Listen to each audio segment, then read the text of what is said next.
我有一個夢，我希望再見到失實同離地嘅節目。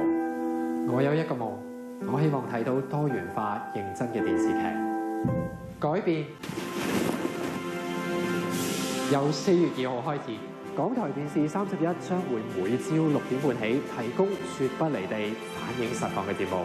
到時新機舊機都睇得。唔想做港豬，揀港台電視31，重新愛上睇電視。以下係一節特別報導。近期全港出現一股電視追台潮。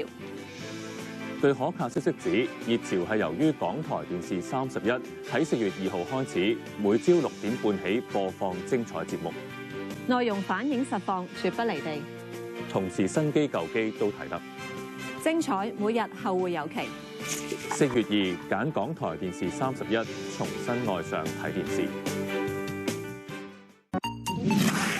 4月2號起，港台電視31新機舊機都睇得，到時觀眾就多啲嘢揀啦，精彩節目由每朝6點半開始，源源不絕，節目多元化，綠色環保、醫療保健、文化藝術包羅萬有，其中包括全新製作嘅早晨同埋夜間嘅新聞天地。記住4月2揀港台電視31，重新愛上睇電視。